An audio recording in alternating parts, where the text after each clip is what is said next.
Well, we see a distinct advantage in having all the cores on our die work.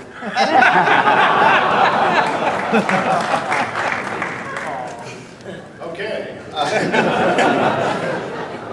Value proposition of Larrabee that we defined up front was keep it simple. We looked at other, let me say, many core devices that have been out there today. I won't mention one by name, that is notoriously difficult to program. And we said, listen, what can we do differently? The difference here is twofold. One, a large shared cache, so you don't have individual caches, which is the problem with another device. And the other is the x86 IA compatibility, so all the programming models are known to people.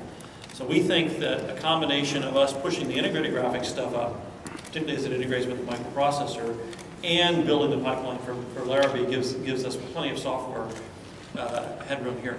In the applications that we see the product going into initially, beyond graphics, those are all places where people do their own optimization of code. Anyway, financial services is a classic example, right? So I don't think this is a limitation, and we believe that we're well within the threshold of near-term limits. We'll launch it as soon as it's ready. I mean, sitting on technology is not our style. We said in our analyst meeting that we would expect 45 nanometers to ramp about as fast as 65 does, which means you hit about 50% of our shipments by mid next year or something like that. We're shipping. I think the interesting thing today is the proof point on 32. That's great, and it's to be expected from a company like Intel. The interesting thing is that we're cranking up in full-scale production right now in 2 fabs on 45. And it's not just 45, it's high-K, hafnium based 45. And we think, and everything I've read in the press is that even though people may have 45 a year or 2 years from now, depending on who you listen to, none of them are going to have this level of capability in the transistor. And this gives us density advantages, it gives us power advantages, it gives us performance advantages. This stuff is hard. It's really hard. And this is an area of true invention. Where the Intel team just had some breakthroughs that are stunning, that people can copy. Once they'll get the devices, they'll tear them apart, they'll figure it out. You can buy half of them at the store.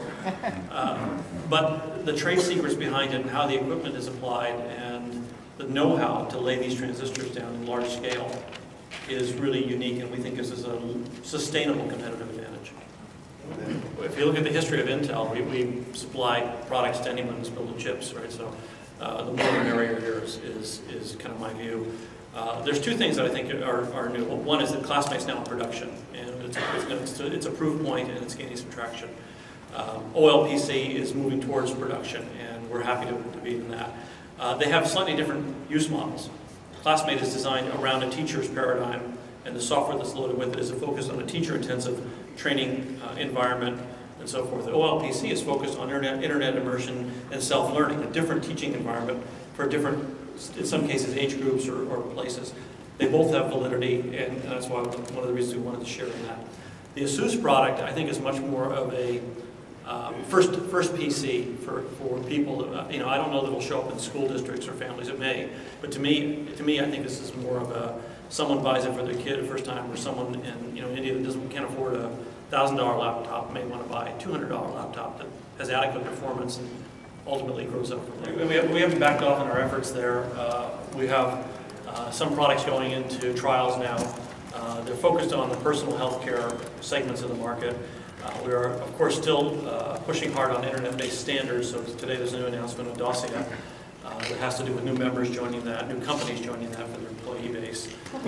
It's just a matter of, it was an hour and 20-minute speech as it was. Did you really want me to go 2 hours and talk about everything? We cut back. A lot of the stuff, hosting was a bit orthogonal, but a lot of the stuff that we did in the 90s was focused on bringing in capabilities into the company that we didn't have, particularly around communications. And as they have manifested themselves, virtually all those have turned into what's now part of our platform thrust. Some of it has gone out the door, like optical and so forth, because it just never panned out as a business. But a lot of the core learnings of platform architecture and integrated communications in the platform architecture are in the mainstream products.